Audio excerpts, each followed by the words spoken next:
Welcome to hidden cook channel. நாம் இன்றைக்கி healthy sambar recipe தான் பார்க்க போகிறோம். சாம்பார் பண்ணுறதுக்கு ஒரு விசில் குக்கர் எடுத்துக்கிறேன். அதில் 3 டீஸ்பூன் துவரம்பருப்பு, 2 டீஸ்பூன் பச்சைப்பயிறு, 2 டீஸ்பூன் கொள்ளு, 2 டீஸ்பூன் பாசிப்பருப்பு, 2 டீஸ்பூன் கடலைப்பருப்பு, கூடவே 2 டீஸ்பூன் கருப்பு தொளி உளுந்து சேர்த்து நல்லா வாஷ் பண்ணிவிட்டு தண்ணி சேர்த்துக்கிறேன்.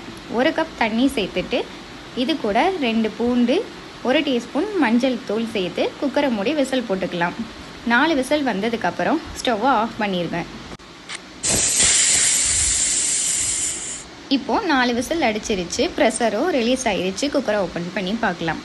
பருப்பு நல்லா வெந்துருச்சு. ஸ்டவ்வை ஆன் பண்ணிவிட்டு இந்த மாதிரி கரண்டியை வச்சு பருப்பு நல்லா மசிச்சு விட்டதுக்கப்புறமா இது கூடவே 1 teaspoon sambar powder, 1 teaspoon chilli powder சேர்த்துக்கிறேன்.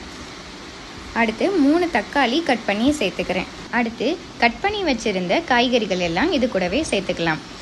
நான் இன்றைக்கி எல்லா காய்கறிகளையும் யூஸ் பண்ணியிருக்கேன். நீங்கள் உங்களுக்கு பிடிச்ச காய்கறிகளை யூஸ் பண்ணிக்கோங்க. நிறைய காய் சேர்த்து செய்யும்போது தான் சாம்பாருக்கு அந்த ஒரு ஃப்ளேவரும் டேஸ்ட்டும் கிடைக்கும். அதனால் எப்போதுமே சாம்பார் வைக்கும்போது 2 இல்லை 3 காய் சேர்த்து செஞ்சுக்கோங்க. தேவையான அளவு உப்பு சேர்த்துட்டு குக்கருக்கு விசில் போடாமல் மூடி போட்டுக்கிறேன். நல்லா கொதிச்சதுக்கப்புறமா கட் பண்ணி வச்சுருந்த முருங்கைக்காயும் சேர்த்து கொதிக்கிற வரைக்கும் வெயிட் பண்ணிக்கலாம்.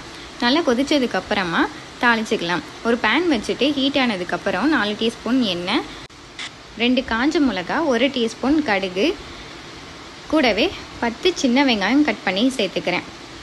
இது கூடவே 1 டீஸ்பூன் ஜீரகம் சேர்த்து நல்லா வதக்கிக்கலாம். எல்லாம் நல்லா வதங்கினதுக்கப்புறமா கொஞ்சமாக கருவேப்பிலை சேர்த்துட்டு வெங்காயம் நல்லா வதங்கினதுக்கப்புறமா 1/2 டீஸ்பூன் சில்லி பவுடர் சேர்த்து எல்லாத்தையும் நல்லா வதக்கிட்டு சாம்பார் கூட சேர்த்துக்கலாம். ரொம்பவே சூப்பர் அண்ட் டேஸ்டியான ஹெல்தி சாம்பார் ரெடி ஆயிடுச்சு. கண்டிப்பாக நீங்களும் இந்த ரெசிபியை ட்ரை பண்ணி பாருங்கள். இந்த ரெசிபி உங்களுக்கு பிடிச்சிருந்துச்சுன்னா வீடியோவுக்கு லைக் பண்ணுங்கள், உங்கள் ஃப்ரெண்ட்ஸுக்கும் ஷேர் பண்ணுங்கள். நீங்களும் ட்ரை பண்ணி பார்த்துட்டு எப்படி இருந்துச்சுன்னு மறக்காமல் கமெண்டில் சொல்லுங்கள். அப்படியே நம்ம சேனலுக்கு சப்ஸ்கிரைப் பண்ணுங்கள். மறக்காமல் பக்கத்தில் இருக்க பெல் ஐக்கானை கிளிக் பண்ணிக்கோங்க.